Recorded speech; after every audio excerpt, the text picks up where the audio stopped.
Dios les bendiga. Un gusto estar aquí.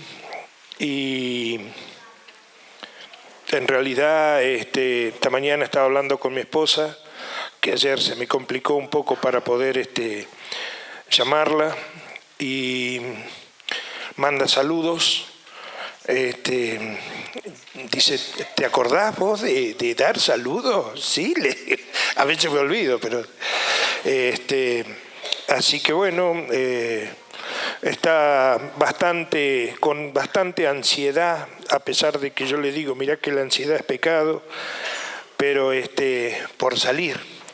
Pero como ella es muy obediente al Señor, entonces espera el tiempo del Señor, y yo me desespero porque yo quiero que salgamos juntos, siempre salimos juntos, y de hecho para ministrar y todo lo demás a mí me ayuda muchísimo. Pero bueno, es así, entonces estamos viviendo ese proceso y esperando en el Señor.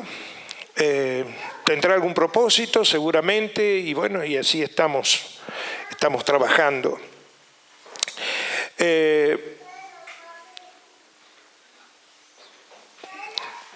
Sé que hay gente nueva, porque recién el pastor estaba presentando, pero la palabra que Dios me dio voy a hablar de autoridad.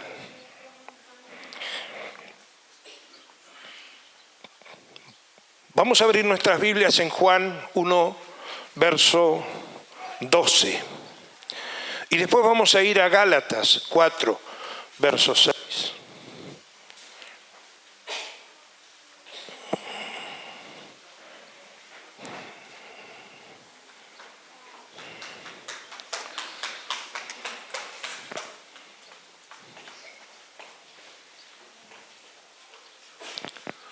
¿Lo encontraron, hermanos? Juan 1:12. Le damos lectura entonces en el nombre del Padre, del Hijo y del Espíritu Santo. Mas a todos los que le recibieron, a los que creen en su nombre, les dio potestad de ser hechos hijos de Dios. Ahora vamos a Gálatas. Gálatas 4.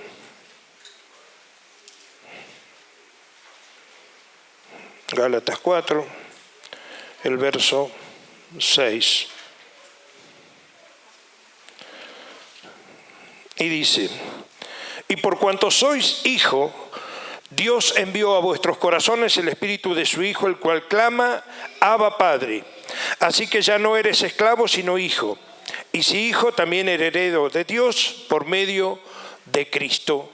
Amén.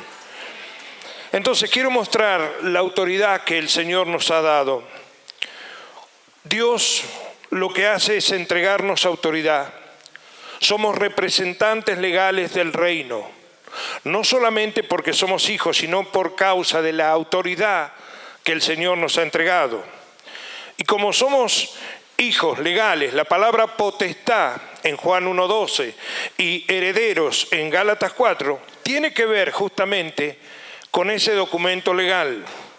De tal manera que si algún demonio se le ocurre acceder por allí arriba y pregunta por el pastor Guillermo González, entonces llega al cielo, golpea así que necesita, y yo quiero saber, dice el demonio, si el pastor Guillermo González está escrito acá en el registro del cielo.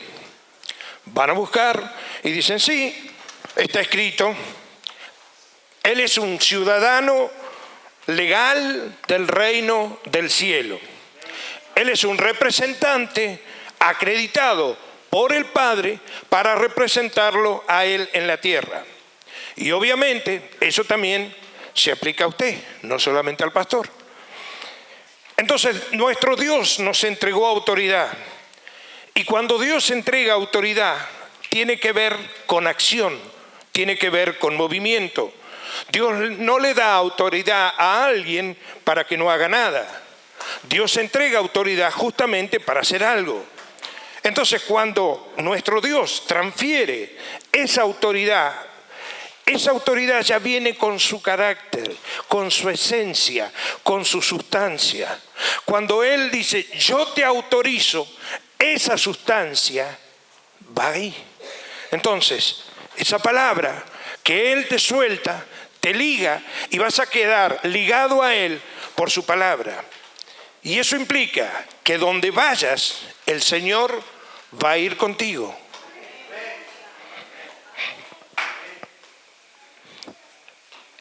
Eres legal para usar la autoridad en el nombre que es sobre todo nombre. Entonces, cuando Él delega autoridad, Él está sobre aquel a quien le fue entregada esa autoridad. No es que Dios te dice, bueno, te doy autoridad, bueno, ahora vayan, arréglenselas como puedan. No. Hay un requisito, hay un requerimiento. Entonces, cuando el Señor te entrega autoridad, por ejemplo, cuando lo dio a Pedro, ¿verdad? Y a su iglesia, Pedro, representándola, en Mateo 16, verso 19, dije, a ti te entrego las llaves del reino de los cielos. ¿Para qué? Para que de acuerdo a cómo fue legislado, a cómo fue establecido, a cómo fue decretado en los cielos, tengas la autoridad para permitir o no permitir aquí en la tierra. Es decir, atar o desatar. Entonces, la autoridad que nos ha entregado demanda una disciplina. Requiere y demanda una disciplina. Hay una disciplina táctica.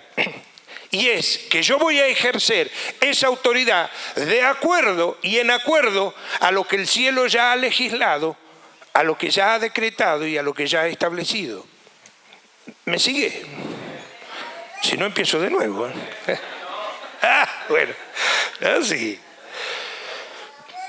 Entonces, mi relación de hijo con Él es una cosa, pero mi ejercicio, mi función es otra.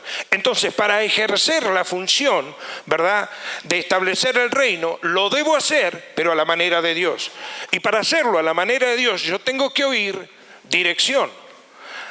La autoridad que nos entrega tiene un fundamento, tiene una dinámica.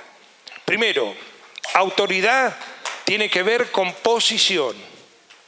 Segundo, autoridad tiene que ver con condición.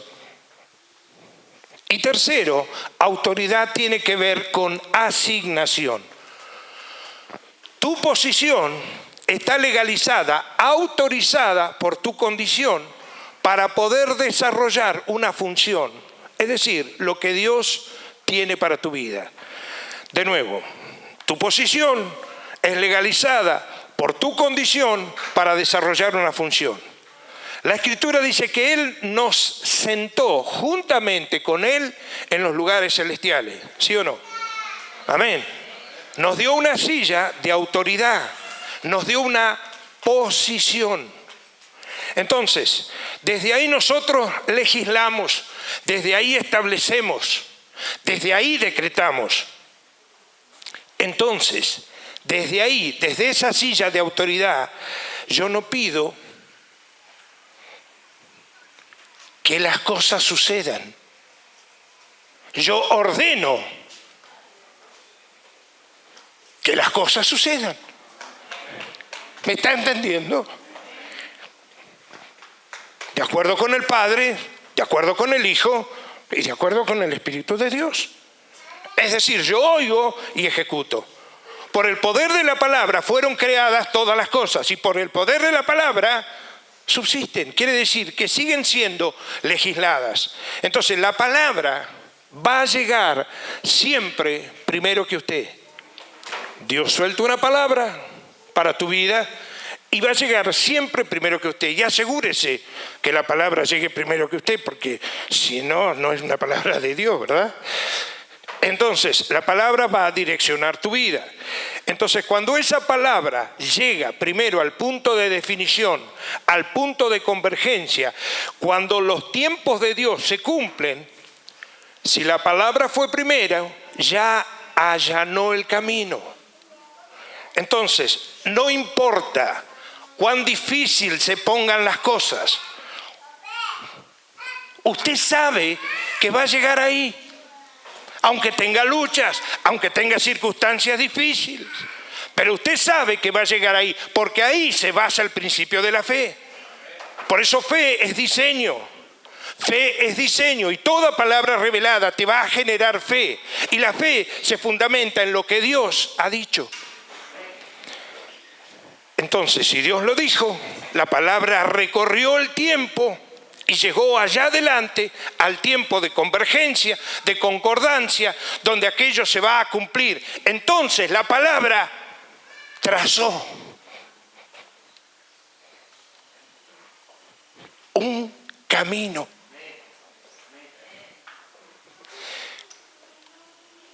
Aunque las cosas se pongan difíciles, ya el camino está trazado. La fe no opera independientemente de la palabra. Y toda revelación se va a convertir en algo profético. Entonces, cuando Dios habla, define un trazo. Y mover profético es caminar sobre lo que Dios ha dicho. Mire, mover profético no es andar dando profecías o adivinar lo que te va a ocurrir mañana. La profecía es importante en tanto se alinee con el contexto profético de Dios. Esta es la palabra, es la profeta mayor, ¿verdad? Entonces, la palabra profética va a venir a tu vida para ayudarte, para alinearte con el trazo y definir cuál es tu norte, cuál es tu dirección. Entonces, tiene una posición. Hasta ahí me sigue. Pero la legalidad de esa posición te la da tu condición. ¿Cuál es tu condición? Hijo. Hijo. La legalidad no te la da un instituto bíblico. La legalidad no te la da tu denominación. La credencial te la da el Padre, autorizándote como un hijo. Entonces, un hijo es heredero. Amén. Y cuando se habla de herencia, se habla de legalidad.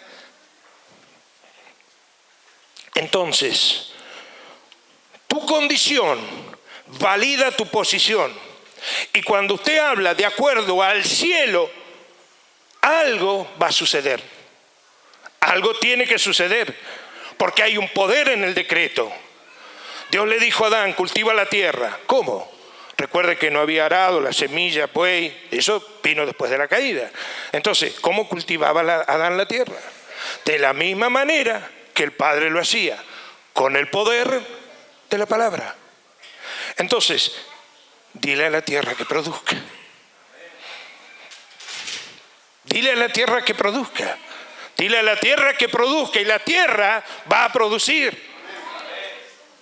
Mire, Jesús le habló tormenta y la tormenta cesó. Le dijo al brazo seco del hombre, sánate, y el brazo se sanó. Le dijo al hombre ciego de nacimiento, le untó barro en los ojos, ve y lávate. Y el hombre se sanó. Jesús habló la palabra. Pedro caminó sobre el agua. ¿Por qué? Porque Jesús le dijo, ven. Pedro no caminó sobre el agua. Pedro caminó sobre la palabra de Dios. Pedro caminó sobre la palabra de Dios. El asunto de la gravedad, eso cambia cuando la sobrenaturalidad de Dios toma lugar, cuando la dimensión de arriba comienza a arraigarse aquí abajo. ¿Verdad? Pero hay una palabra primero. Entonces, hay un poder en nuestra palabra, en nuestro decreto, siempre y cuando estemos alineados con el cielo. Entonces, algo va a suceder.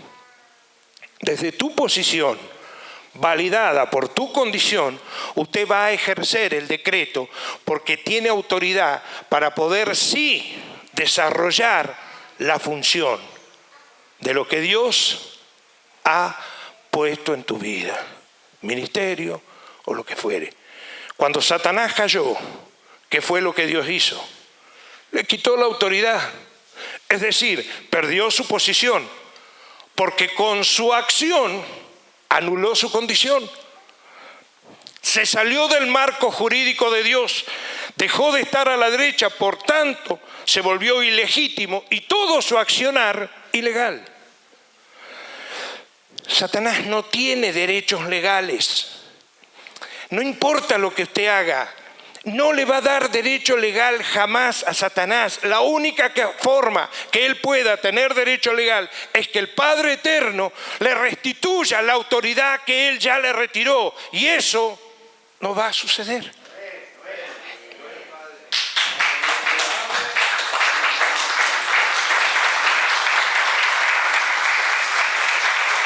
Mire,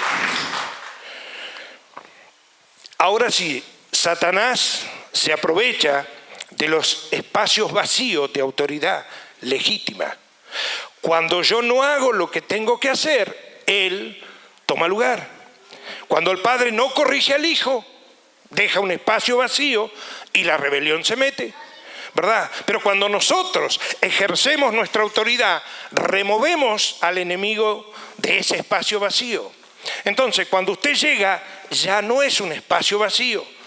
Cuando Dios te posiciona en aquel lugar, ¿verdad? Por causa de tu condición y por causa de tu posición, por causa de tu asignación, te lleva a establecer el lugar que supuestamente estaba vacío.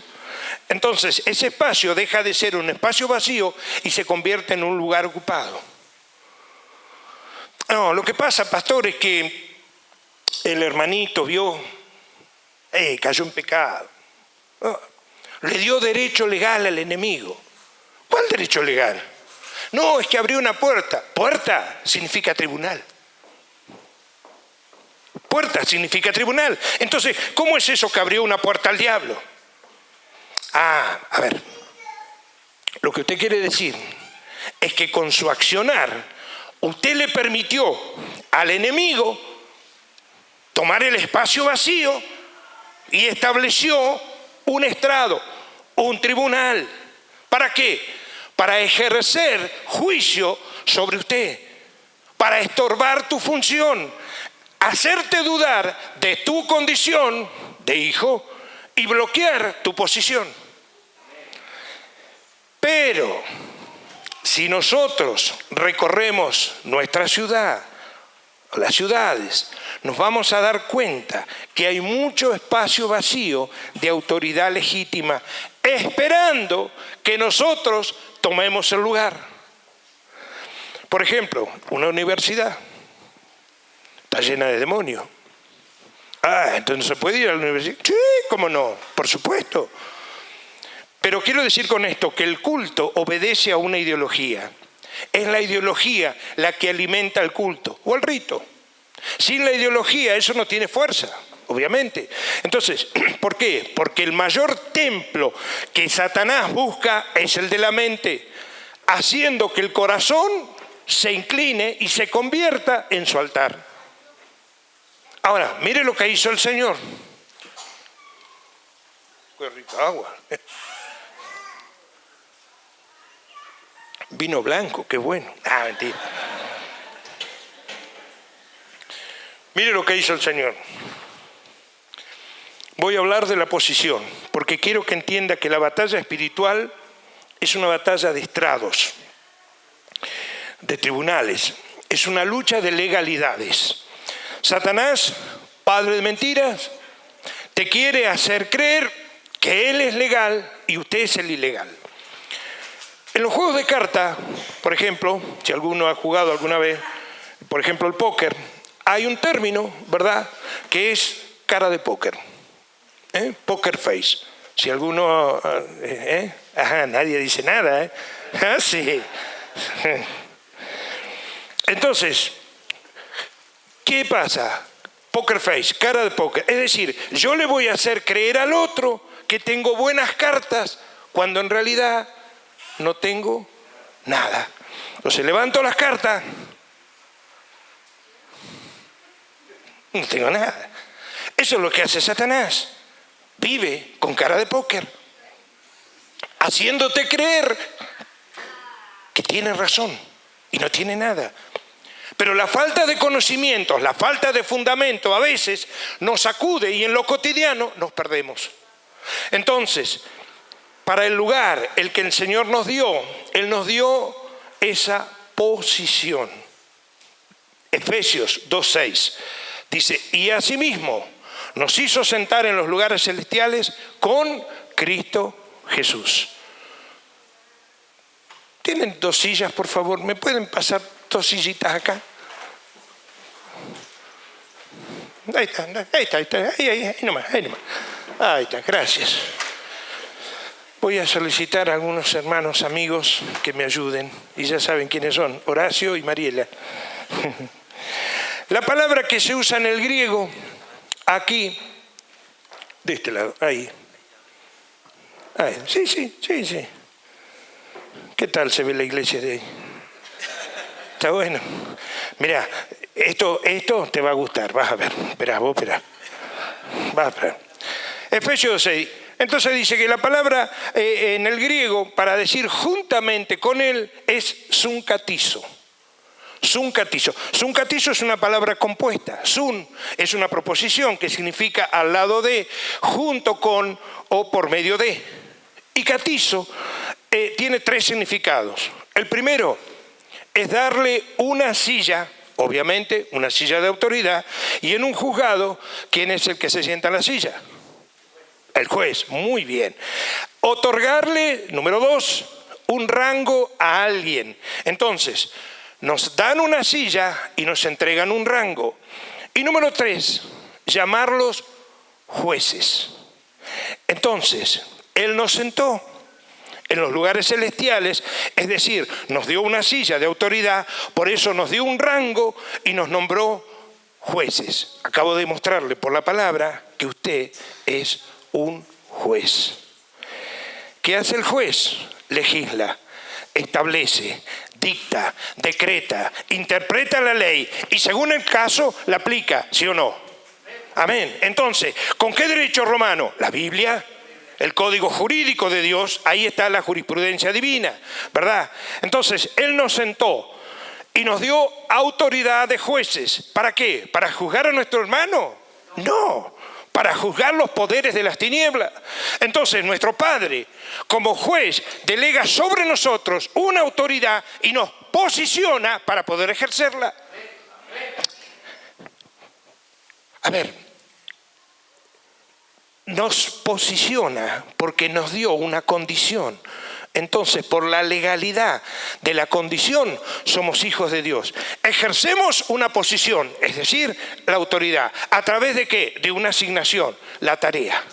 Entonces, Salmo 110, verso 1, dice, el Padre le dijo a Jesucristo, siéntate a mi diestra hasta que ponga a tus enemigos por estrado de tus pies. La palabra estrado en el griego y en el hebreo es la misma. Tiene que ver con la alfombrita. ¿Vio esa alfombrita que ponemos delante de la puerta? Que nos limpiamos los pies antes de entrar a la casa. Esa que dice welcome. Bienvenido, hogar, dulce hogar. El felpudo. Ahí está. Entonces, Dios le dijo a la serpiente, sobre tu pecho te arrastrarás, es decir, volaba, y del polvo comerás. Ya estamos. ¿Cuándo ha visto una serpiente comer tierra? Nunca, ¿verdad? Lo que Dios está diciendo, te vas a alimentar de todo aquello que es la naturaleza caída que se desprende de mis hijos. Eso. Entonces, le tenemos que recordar a Satanás y al infierno mismo que solamente es la alfombrita donde nos limpiamos los pies, que no se crea gran cosa. Por supuesto, sin arrogancia, todo, absolutamente todo por los méritos de Jesús. No va a ser como el ratón que se tomó unos vinitos de maíz y después andaba retando al gato. Ahí, ¿dónde está el gato? Bueno, estamos sentados juntamente con Él, ¿verdad? Entonces, se imagina, está Jesús, estamos sentados juntamente con Él. Si yo me tengo que sentar, no que te quites, yo me tengo que sentar acá. Si el pastor Billy se sienta, se tiene que sentar acá. Si la pastora Viviana se sienta, se tiene que sentar acá. Y si te toca la silla 485.000, vas a estar como a 3 cuadras. Entonces no estamos sentados juntamente con Él. Pero la palabra sunkatizo dice que estamos sentados, permíteme, juntamente con Él. ¿Me entiende? Ahí estamos, sentados, juntamente con Él. Lo hago para que se le impregne que usted cada vez que se arrodilla a orar,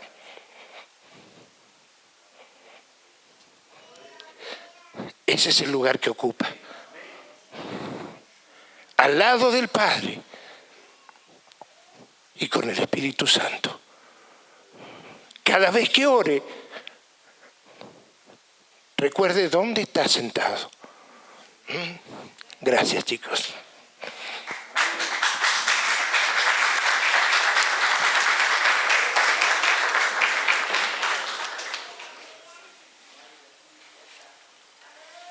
Bien.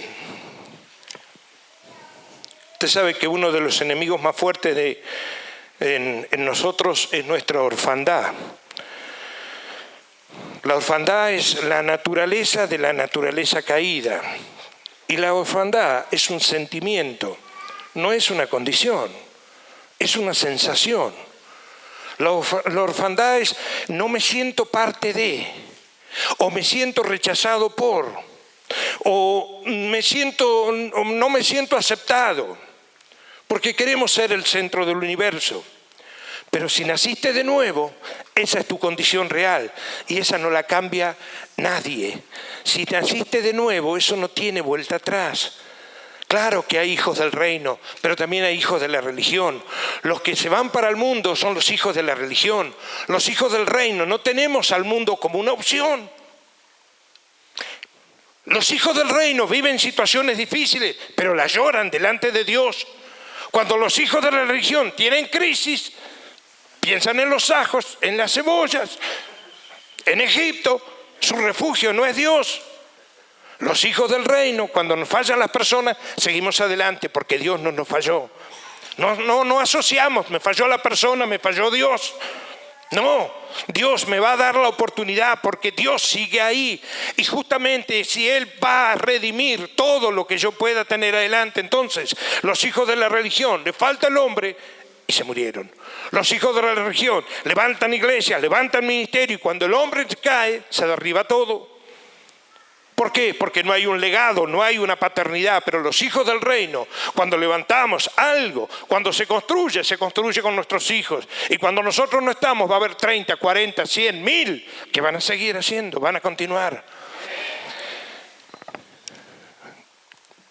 Desde ese lugar, como hijos del reino, en ese lugar de intimidad, cuando usted ora, usted sabe dónde va a estar sentado, al lado del Padre y juntamente con el Espíritu Santo. Entonces, en esa posición, usted ejerce autoridad. ¿Cuál es uno de nuestros problemas? ¿Por qué no nos vemos sentados a la diestra del Padre y sobre el regazo de Jesús? Porque seguimos operando muchas veces bajo conceptos sacerdónicos, arónicos, aquí abajo. Y seguimos llamándole altar a lo que es una tarima, cuando el altar está en nosotros, en nuestro corazón, lo dice la palabra. Seguimos diciéndole, voy al culto cuando usted es un culto viviente. Seguimos diciendo, voy al templo cuando usted es el templo. Llámelo como quiera, pero no pierda de vista y tenga la certeza de que el templo es usted. Y si usted es el templo, y usted es el culto, y usted es el altar, usted lleva una fiesta por dentro. El gozo está dentro suyo. Si va a una fiesta, tiene expectativa, está contento, se va a relajar, ¿sí o no? No van a la fiesta con... No, claro, no, ¿verdad? Por ahí una de esas se encuentra con la hermana Quilme.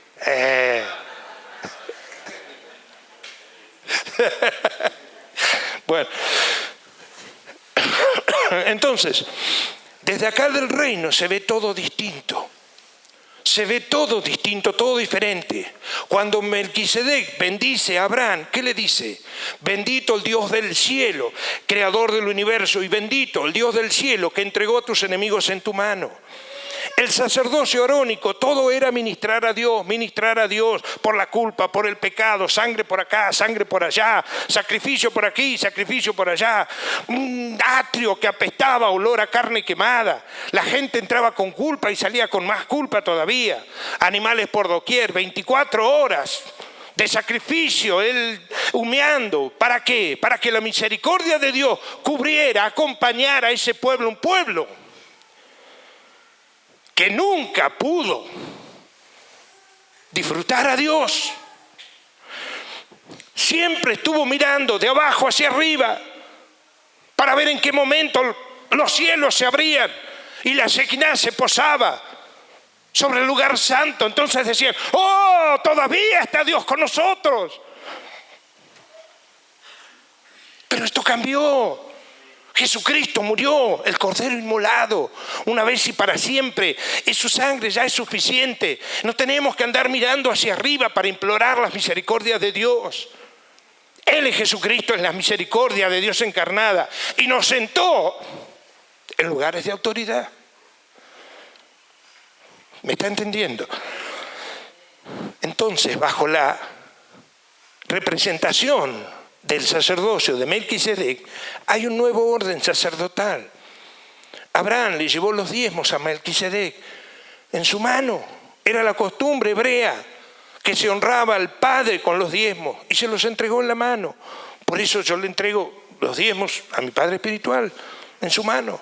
Y así como hizo Abraham con Melquisedec, yo le digo a mi padre espiritual que suelte una palabra de bendición. ¿Por qué? Porque eso afecta a mis enemigos en el mundo espiritual. Va a repercutir en mis circunstancias y la bendición de un padre es fundamental.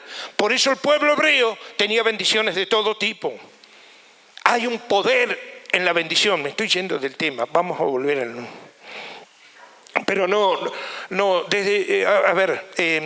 solo lo menciono por el hecho de que ejercemos autoridad. Quiero decir que usted es juez y guerrero, pero a la vez es un hijo de Dios. Entonces, si usted es juez, ¿qué es lo que Dios hace? Posicionarlo, lo posiciona, ¿verdad? Entonces, ¿dónde? En un espacio vacío de autoridad legítimo. Porque donde hay un espacio vacío, ahí hay tinieblas. Y especialmente, justamente, específicamente, tinieblas es la ausencia de luz. Entonces, cuando usted llega, se enciende la luz. Con esto en mente, vamos a Isaías 54, verso 15. Ya termino, 2 de la tarde más o menos. Con libertad, me dijo el pastor, así que... 54, verso 15. Dice: si alguno conspirare contra ti, lo hará sin mí. El que contra ti conspirare, delante de ti caerá. Gloria a Dios. Recuerde dónde está sentado. Recuerde dónde está sentado. Entonces, él va a hablar lo que está diciendo, por la posición que él le da, ¿verdad? De acuerdo a su condición. Entonces, no importa cuál es tu función, cuál es tu asignación. El Padre dice: el que conspirare contra ti, caerá. No solo lo hará sin él, sino que el Padre se va a encargar de que caiga. Amén. Entonces, Satanás llega delante de Dios. Allí en Job 1, ¿verdad? Y le dice: no hay hombre recto, no hay hombre perfecto. Y Dios le dice: ¿no has considerado a mi siervo Job? Y Satanás le dice: sí, que vivo. ¿Cómo no lo vas a prosperar? ¿Cómo no va a ser recto? Si lo tienes cercado, dice la palabra. Cercado. Esa palabra en hebreo significa hacer un refugio. Hiciste un refugio para él. Esa palabra está relacionada con magén. Magén significa escudo. Hiciste un escudo, no lo puedo tocar. Pero también significa jardín. Hiciste un jardín donde lo alimentas. Verso 17 de Isaías 54. Mire lo que dice: ninguna arma forjada contra ti prosperará y condenarás toda lengua que se levante en contra de ti en juicio. Esta es la herencia de los siervos de Jehová y su salvación de mí vendrá. Ningún arma forjada. Cuando usted lee arma forjada, ¿en qué piensa? No me diga revólver porque ya en ese tiempo no había. Espada. Bueno, si pienso en una espada, lanza. A ver, le voy a explicar. Seguir leyendo, porque si no se pierde. Cuando espada, ahí se pierde. Y condenarás toda lengua que se levante contra ti en juicio. Presta atención, entonces, el arma forjada no es una espada, sino la lengua. ¿Me entiende? Quiere decir que el arma es la lengua, pero no hay lenguas que anden hablando suelta. Tiene que estar pegado a un cuerpo. Por eso dice, y condenarás toda lengua que se levante contra ti en juicio. ¿Por qué? Porque esa es la herencia, es la legalidad de los hijos de Dios, de los siervos de Jehová.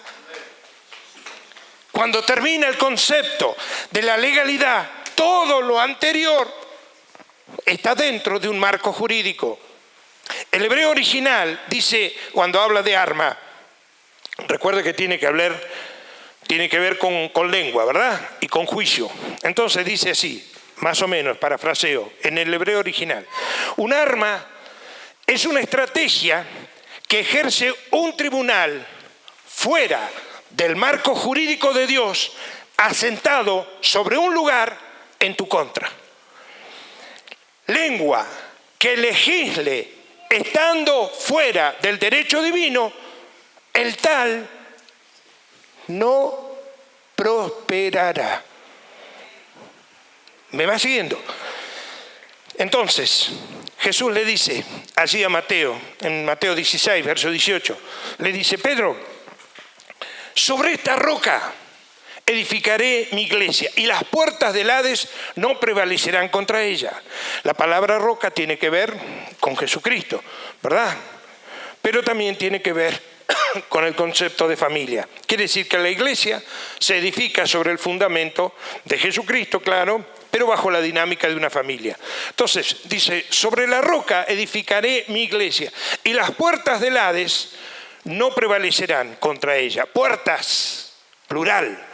Entonces, lo primero que necesito saber cuál es el significado de puertas, de la palabra puerta. El griego no me lo da. El idioma original de la escritura era el hebreo en su mayoría. Pero Jesús usa una palabra hebrea aquí, para puerta, que es bavá.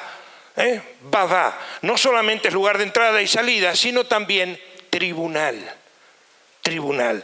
Por eso Jesús, cuando está diciendo, sobre esta roca edificaré la iglesia y el tribunal, las legislaciones del tribunal de las tinieblas, que buscan desarrollar una estrategia para impedir el avance de la iglesia, no podrá ser constante, no podrá tener estrategia, no podrá prevalecer.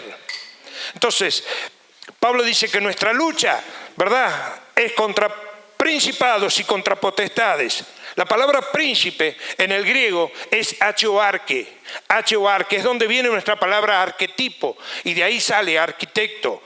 El arquetipo es un diseño, entonces el arquitecto trabaja con diseños. Es natural que un arquitecto trabaja con sus diseños a partir de líneas. Entonces, aquello que tiene en su mente lo traza sobre líneas en un papel, el concepto es claro.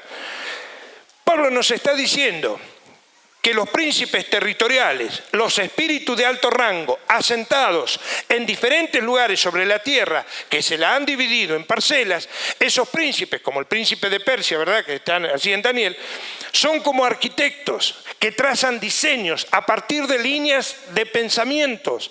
El proverbista dice que tal es el pensamiento, así es la persona, ¿verdad? Es decir, que nosotros actuamos de acuerdo a lo que pensamos.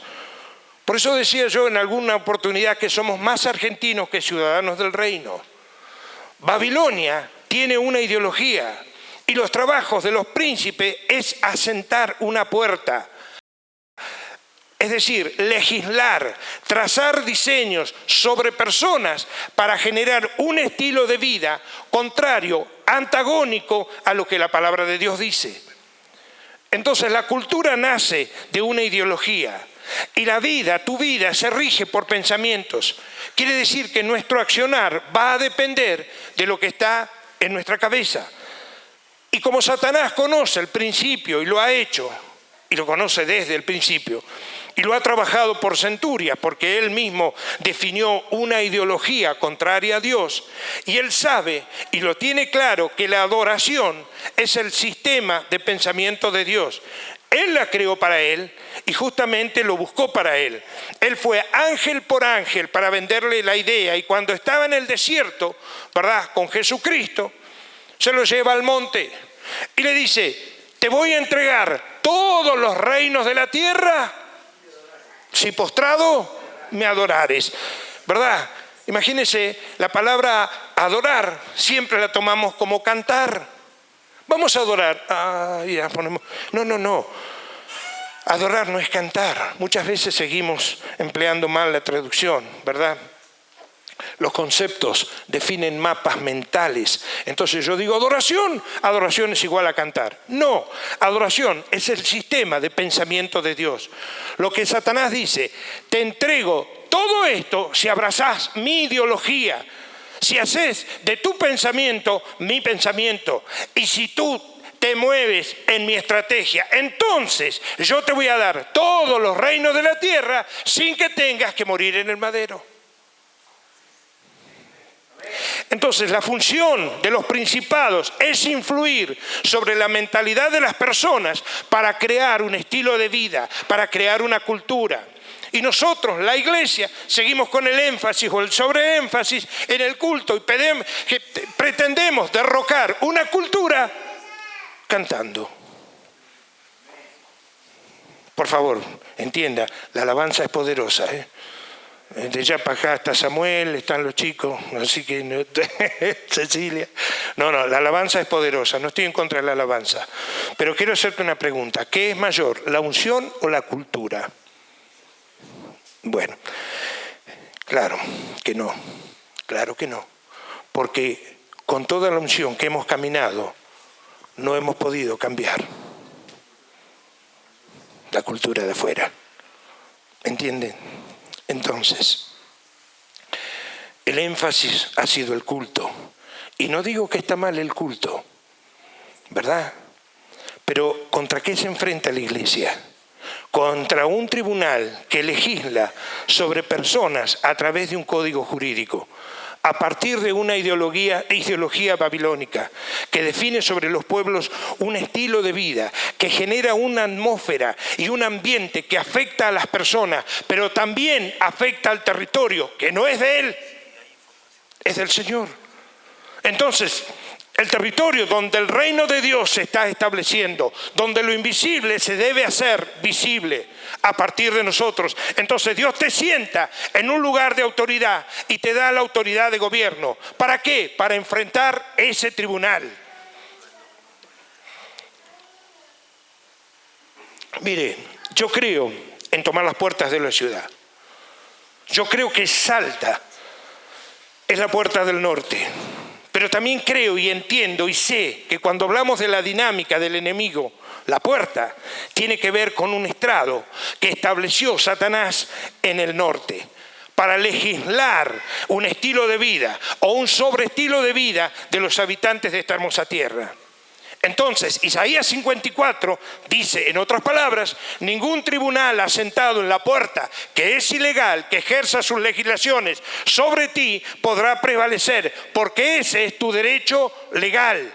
Mas tú te levantarás en una autoridad mayor, porque has sido constituido como juez, como representante legal del reino de los cielos, para provocar que las puertas del Hades retrocedan. Es decir, que toda legislación de una forma de gobierno que es ilegal pierda sus fuerzas, que todo lo decretado, lanzado en tu contra, o toda legislación que busca afectar a las personas, sea cortado y caiga por tierra. tiene la autoridad para meterte en el flujo de la influencia del enemigo, de atar y desatar el poder de Dios. ¿Para qué? Para que la cultura del reino se establezca y a través de la cultura el gobierno de Dios. Ningún arma forjada contra ti prevalecerá, y tienen la autoridad para condenar toda lengua que se levante en juicio contra ti, porque esa es la herencia, esa es la legalidad de los siervos de Jehová. ¿Qué hace Dios entonces? Todo espacio vacío, el Señor te pone ahí. Entonces vea la diferencia. Dios dice, Satanás tiene una silla de juez y él busca legislar, pero no es legal. Perdió su posición, comprometió su condición. Entonces, todo lo que él va a hacer es ilegal. ¿Qué se necesita? Gente legal. Amén. Gente legal. ¿Para qué? Para removerlo de su posición. Entonces, el príncipe de Salta dice, yo gobierno sobre todo el norte argentino. Yo he hecho en Salta un altar para todo el norte argentino. Y él está sentado ahí porque no hay quien asuma. Entonces, la iglesia, alabaré.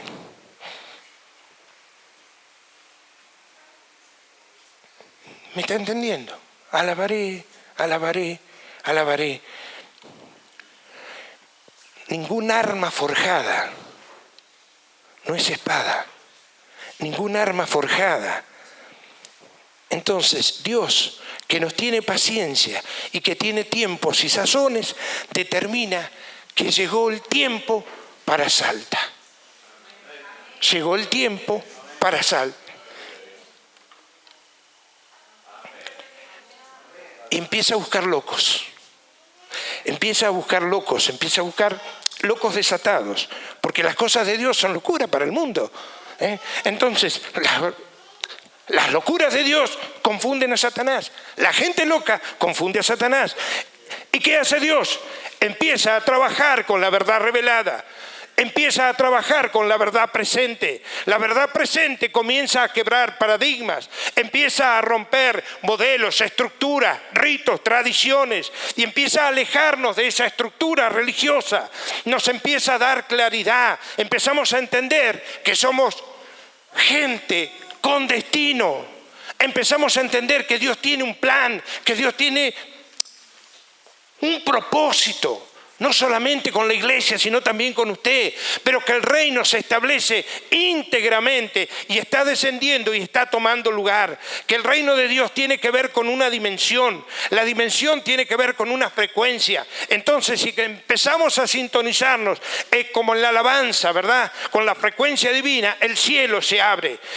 El cielo se abre, entonces la gracia y la gloria de Dios comienza a ser derramada sobre nosotros. Paradigmas, estructuras, arquetipos empiezan a caer de nuestra mente, empieza a ser quebrada toda la estructura de la cultura babilónica en nuestras vidas, y Dios comienza a levantarnos, pero no a subirnos de nivel, sino llevarnos a una dimensión superior, a otra dimensión mayor. Entonces nos sigue levantando y nos lleva hasta que nos posiciona en el lugar de autoridad mayor que la que el enemigo tiene. El norte argentino, los hijos del reino lo entendieron, pero han dejado de ser un espacio vacío de autoridad legítima. Claro que hay muchos creyentes en el norte, pero no han ejercitado su posición. Por eso Dios te activa, te activa, te activa, te activa, te activa, activa. El guerrero que hay en ti.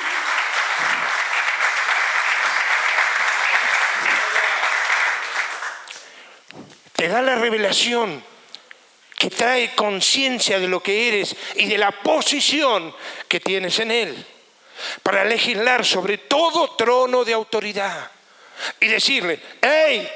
¡Ya llegué! ¡Ya llegamos! Hay una ola, escuche, hay una ola del Espíritu Santo que empieza a bajar y empieza a envolver a todo el norte argentino, pero esa ola sale de aquí, de Salta. No lo estoy motivando, por favor, no lo piense, ni se le cruce por la mente. Esto es palabra de Dios. Hay un despertar profético que se desata aquí en Salta para todo el norte argentino. Quiero decir que Salta no va a ser más un altar de Satanás.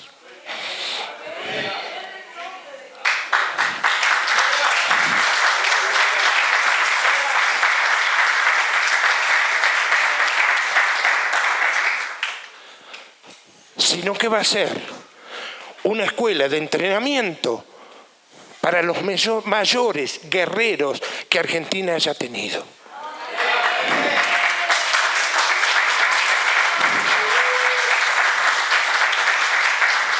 Va a ser la antena a través de la cual se transmita la frecuencia divina a todo el norte argentino y a toda Sudamérica. Mire, así como es hermosa Salta, así de mayor, hermosa, va a ser la gloria de Dios que derrame sobre esta provincia. Nunca, nunca más te vas a sentir por debajo de la obra del enemigo. Nunca más vas a ver las tareas de establecimiento del reino en desventaja. No vas a ver más la obra del enemigo como algo gigantesco. Tu espíritu se va a ensanchar. Tu espíritu se va a ensanchar y va a venir sobre tu vida una sensación de grandeza. Y por favor entienda, cuando hablo de grandeza, estoy hablando de la grandeza de Dios. Como si un haz de luz saliera de tu cuerpo y lo envolviera todo. Mire, tu espíritu se va a ensanchar. Tu cuerpo está limitado, pero tu espíritu no está limitado. Tu espíritu no está limitado, entonces todos los sentidos espirituales te van a ser activados. Vas a dejar de depender de tus sentidos naturales. Entonces vas a crecer en discernimiento, vas a tener mayor entendimiento, se va a agudizar tu oído. La asignación del cielo va a ser mayor que la asignación de la tierra. Entonces cada mañana va a ser un deleite levantarte a orar.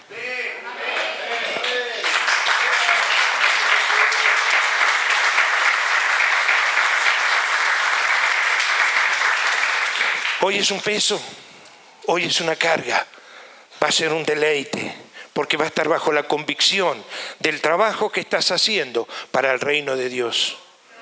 Pastor, vas a tener la provisión de Dios para cada día. La provisión de Dios para el día, para hacer la obra del reino. Allí donde Dios te ha posicionado, ¿verdad? Es donde Dios te ha puesto, esa es la función. No solamente sobre esta iglesia, sino sobre toda esta provincia. Y de aquí para todo el norte argentino. Termino con esto, porque si no me van a matar. Jesucristo es abordado, iba caminando, ¿verdad?, con sus discípulos, y es abordado por un centurión. Y el centurión tiene un siervo enfermo. ¿Y a quién sirve el centurión? ¿A quién le sirve? Le sirve a Apolo. El centurión le sirve a Apolo. ¿Quién es Apolo?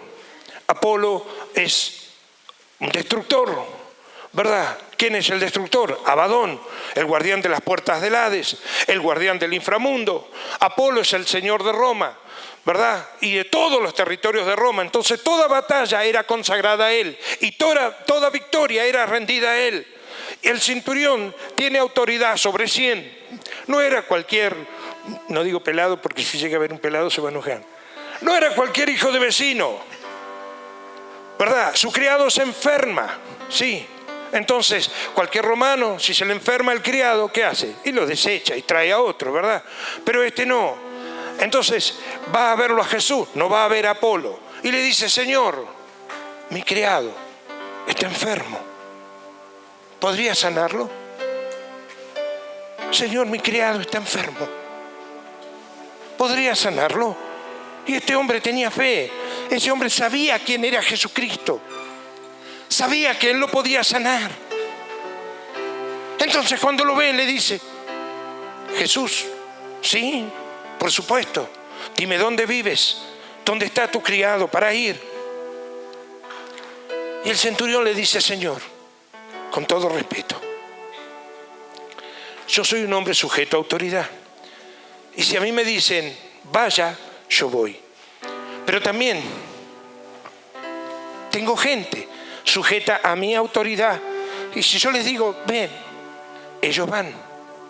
Entonces, Señor, solo di la palabra. Solo di la palabra. Porque yo reconozco que tú eres una autoridad legislativa. Yo reconozco que tú eres un representante del juez supremo. Yo reconozco que tu autoridad es mayor a quien yo haya servido antes. Yo sé que tu jurisdicción es mayor que la de él. Por tanto, como estás en tu jurisdicción, como estás dentro de tu derecho legal, solo di la palabra. Póngase de pie. Póngase de pie.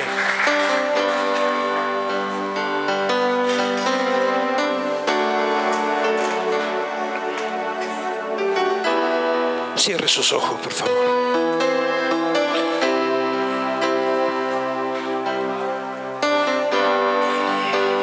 Solo di la palabra.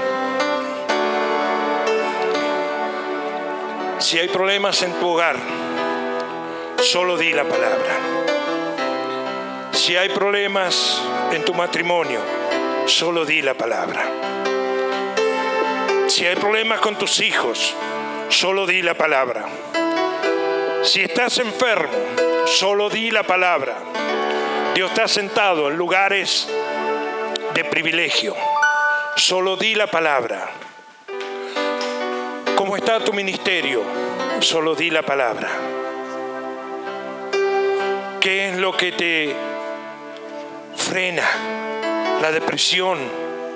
¿Qué es lo que te frena? La falta de perdón, el rencor, un pasado no resuelto. Solo di la palabra. Solo di la palabra. Padre, en el nombre poderoso de Jesús, tenemos hoy, Señor, el conocimiento y la verdad de saber dónde estamos sentados, en qué lugar de privilegio estamos. Señor, si no lo hemos tomado antes, te pedimos perdón. Te pedimos perdón por nuestros dichos, por nuestros hechos, por nuestros malos pensamientos, por nuestros celos, por nuestras envidias, por nuestras quejas. Te pedimos perdón por nuestras murmuraciones, por nuestra ingratitud, por nuestra soberbia, por nuestro orgullo, por nuestra avaricia, por nuestra codicia. Te pedimos perdón por nuestra fornicación y adulterio, de corazón o de hecho. Ayúdanos a crecer en ti, Señor. Tenemos tu autoridad. Ayúdanos a crecer en ti cada día más, cada día más, cada día más, hasta llegar a la medida de la estatura, de la imagen del varón perfecto que es Cristo Jesús, nuestro Señor. Señor, con esta autoridad que nos has revelado, hoy, Dios del cielo, podemos cumplir con ese plan y ese propósito que tú has dispuesto para nuestras vidas. Vamos a sacar, Señor, a todo lo ilegal y vamos a establecer tu tribunal, tu derecho legal, y vamos a legislar conforme, Señor, a tu palabra, de acuerdo y en acuerdo contigo, con el Padre y con tu Espíritu Santo, en el nombre de Jesús. Amén, amén y amén.